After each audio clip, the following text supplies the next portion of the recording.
Hi, I'm Darren and welcome to Level Up Double E Lab. I'm very excited to be starting a new project here on my channel. Now it technically is yet another RF transceiver, but it's unlike anything I've ever done before. Let's check it out.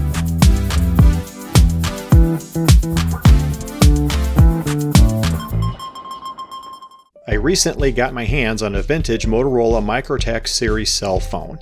Now these bad boys were real game changers back in the early 90s. It was the first commercially successful flip phone and it was extremely popular. Almost everybody seemed to have one. This particular unit was sold by Ameritech. They were an early independent cellular service that eventually got sucked back up into AT&T. Size-wise, it's not that much different than my iPhone 12, although it is quite a bit thicker and heavier. And of course, there's absolutely no comparison in performance. This guy is a phone, period. No camera, no internet, and even no texting. It's that old. And yep, you even have to pull out this goofy stick antenna to make it work right. Now one thing that's not so goofy, I think, is how the Motorola engineers designed the flip cover. It's spring-loaded into the open position, and if you push on it or set it down, the cover can be over-traveled without breaking it. And believe it or not, it still powers up. Now of course it can't connect to a network anymore. This one is so old it used the original analog network, which pre-existed any of the digital networks, including even 3G. And look, the display only holds 7 digits. There's not even enough room for an area code. Let's take a closer look now at the battery. It's actually removable just like on a cordless drill, so you could keep a couple batteries rotating through your charging station. I remember Motorola even made a higher capacity version of this battery that was quite a bit thicker. No lithium or even nickel metal hydride chemistry here. This guy uses classic nickel cadmium technology. Its label says 6 volts, but it doesn't say what capacity it is. I found some online references that seem to indicate it's around 1200 milliamp hours. For reference, my iPhone 12 has a 2800 milliamp battery. Yep, battery technology has certainly come a long way in 30 years. To do what I have in mind for this project, I need to get inside it cleanly. Fortunately, most electronic gadgets of this era were still assembled with screws, and the really clever engineers hid them behind labels. And that's exactly what Motorola did here. There's a single tiny Torx head screw right in the middle of the back. Removing it was easy enough. Unfortunately, the rest of the disassembly steps were pretty rough. There's a snap-on sleeve at the base of the antenna that has to come off next, and then 4 buried snaps along the sides that took quite a bit of persuasion to get open. I tried very hard to avoid gouging up the plastic, but that was wishful thinking. And lastly, the bottom half of the case just would not come off without partially breaking a pair of snaps. Meh, they clearly weren't concerned about right to repair even then. Anyway, let's have a look at the electronics. There's 2 circuit boards inside it. The one here on the right seems to contain the RF and digital controller sections. The board on the left seems to handle the user interfaces and the display. That's the one I'm most interested in. Let's get it on the bench and see what we can see. Alright, I've been playing around with these boards for a lot more hours than I care to admit, and one of my first challenges was to find a way to electrically connect the left board to the right board while they're separated far enough that I could get scope probes, multimeter probes, and kind of decipher what's going on there. But the problem was there was a tiny surface mount connector between them, and you could probably see that in the earlier video, and I just could not find that connector anywhere online because I really wanted to buy a male and a female and put together a little jumper harness and spread the boards apart and be able to tap into those interconnects and snoop on the signal, so to speak, but just could not find that connector. So ultimately I had to do it the real hack job way. I just had this incredible mess of jumper wires going back and forth between the pads on the circuit board, and my gosh, those pads are so tiny that even with magnification my middle-aged eyes really struggled to be able to see what I was doing, but I was ultimately able to get it reconnected. You can see I've got the Heathkit power supply over on the left. It's set to about 6 volts, and it's got the 2 boards powered up. And the Siglent over here on the right, I am showing 2 of the digital signals going back and forth between the two boards. So partial success. I was able to get it powered up and see what's going on. And the reason, of course, for doing all this is I really wanted to start deciphering how the electronics work on the left-hand board. There really isn't much I can figure out from the chips themselves because the labeling on the big guy in the middle and this guy here, couldn't find it anywhere online. And that's not surprising. They're almost certainly proprietary ASICs or FGPAs or something along those lines that Motorola made. So there just wasn't any help online. But I was able to pretty quickly determine that, yes, what's going on at left-hand board is all about the user interface, the display, the backlights, the speaker, the microphone, all route through there, and so on. The scope right now is showing 2 of the 4 digital signals that I probed out here that are going back and forth between the left-hand board and the right-hand board. And I was also hoping I'd get lucky and stumble across a UART port and maybe be able to figure out the protocol, well, what's going on there, but no such luck. Whatever's going on there is beyond my pretty rudimentary skills, and I don't have a logic analyzer to look at all of those channels all at once. So that was kind of unfortunate that I couldn't figure out there and try to reverse engineer what's going on. And if I really wanted to spend the time to dig into this, it's just going to be way too time consuming to really reverse engineer how that left-hand board works. All right, so I've gotten this far in this episode and still haven't said anything about what I'm planning to do with this old cell phone. And to be honest, when I first started looking at it, I really didn't have any plans for what to do with it. But once I got to looking at the hardware and kind of figuring out how the various user interfaces worked, a couple of good ideas came to mind of how I might be able to repurpose this and make it work again, kind of like a cell phone. Okay, so here are my crazy thoughts for this project. What if I modified this phone to work again for short-range point-to-point communications, say about 100 feet?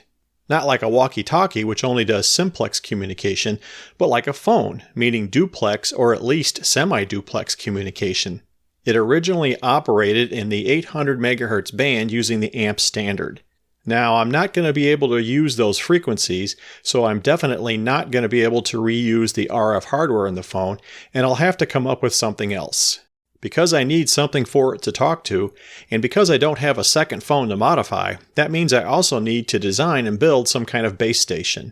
Essentially an interface that duplicates the major functions of the phone and also has similar RF hardware. But before I get into the RF portions, I want to talk about what should be the easy parts of this project, the display and the keypad. How to make them work without using that proprietary Motorola chip. Let's start with the 7-digit display. I visually examined each PCB trace connected to it and pretty quickly mapped out the function of all 28 of its pins. And luckily, it's installed in a socket, which makes removal and reuse really easy. It's a conventional common cathode LED display. 7 of the pins are connected to the anode side of segments A through G on each of the 7 digits. Motorola then routed them to switching transistors that in turn connect them to positive voltage through 68 ohm current limiting resistors. Another group of 7 pins are connected to the cathodes of each of the 7 digits and have switching transistors connecting them to ground. So it's kind of like a matrix where you can only illuminate a single segment on a single digit at one time. If you do this fast enough, the human eye will perceive continuous illumination. However, you need specifically configured display driver hardware in order to pull off this illusion, and that's clearly what that proprietary chip is doing. So, how could I duplicate that function? Well, as it turns out, lots of folks want to multiplex a multi-digit display, so off-the-shelf display driver chips are easily available. Like this one here, the MAC 7221. This guy will handle up to an 8-digit LED display and has quite a few nice features, including an SPI interface. Stay with me now, I think you know where I'm going with this. I can command the 7221 by using a microcontroller. Let's just say the Arduino Nano for now. I'll put it in as a placeholder and change it if I have to later. After all, I want to lay out all my ideas first and then select what I need for a microcontroller, not the other way around. The display also has 4 additional segments that light up. These are for indicators like roam and no service. The 7221 cannot control them, so I'll just use 4 individual NPN transistors to drive them. That means, of course, needing 4 digital outputs from the micro. And with that, I've now got the display completely mechanized. Moving on, the next interface item is the keypad. It has 6 LEDs that backlight it. Controlling them is easy enough. I just need another driver transistor controlled by another digital output from the micro. The keypad itself, though, is a bit more complex to handle. I'm assuming it's used in a conventional row and column matrix design, which I can easily decode by using a chip like the Texas Instruments TCA8418. So that's exactly what I'm going to do. I'll have to figure out a way to mechanically rebuild the keypad to work with that chip, but I don't think that will be too difficult. Next to the keypad is a small reed switch. This little guy is switched closed by a magnet in the flip cover. That's how the electronics know that you've opened or closed the cover. It'll use a single digital input to the micro. And finally, the audio and RF stages. This I expect to be the hard part of this project. Now, there's lots of ideas online for how to make walkie-talkies using a microcontroller and various RF modules. But from what I've seen, most of those ideas are just complete crap. Meaning lots of thrown together hardware that doesn't follow even rudimentary EE knowledge for converting audio to RF and back again. And lots of whining about poor quality results. Hey, go figure.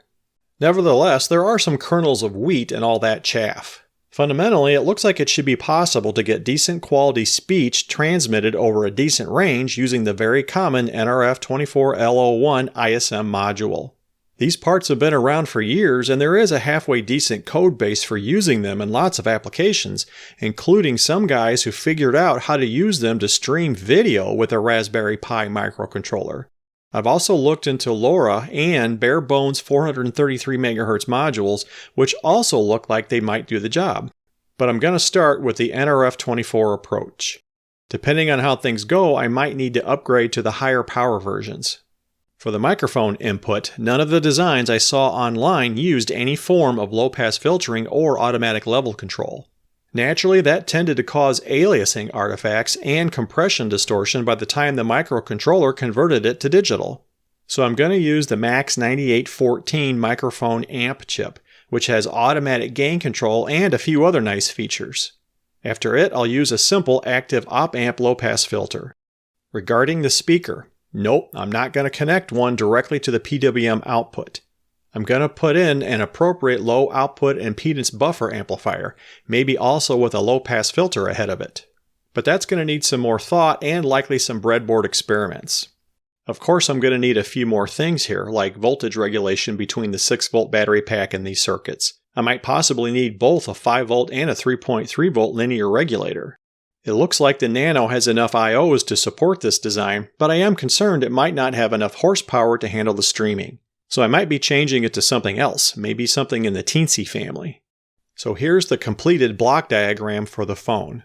The base station will be a simplified version of this. There's a lot of detail that still needs to be worked out, and I'm planning to take it a stage at a time, starting with the audio and RF chain.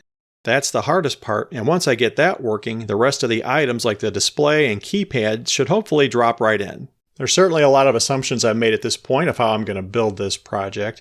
And one of the last ones I want to talk about in this episode is my choice of frequencies. Now, I am a licensed amateur radio operator, so I could build the transceiver portions to use part of the ham radio spectrum, but I decided not to because of several reasons. One of which is I have to homebrew just about every bit of the electronic circuit that I put in there, and I'm going to be a little lazy on this one and use those ISM modules that are already in existence, kind of do a shortcut to getting it to work, so to speak. And of course, if I work in the amateur radio spectrum, I have to follow the rules of an amateur radio operator, including using my call sign, and that anybody else that uses the setup would also have to be a ham or supervised by one. And the final comment I'll make in this first episode on this series is this project may seem kind of pointless and maybe a little bit silly. I mean, taking an old cell phone and remodeling it, refurbishing it into something that resembles a cell phone still, I mean, not very practical, but I've been doing this channel now for a couple of years. I've been in this hobby for a few years longer than that, and look behind me. All the projects I've done have been refurbishing old radios, refurbishing old test equipment, even building some of my own stuff, all practical, so to speak, projects. And once I saw this and started thinking about ways to modify it, well, this just really seemed like it'd be a lot of fun, even if it doesn't have any practical side to it. So I do hope you stick with me as I go through this little adventure, and I do thank you for watching my channel. So until next time, bye for now.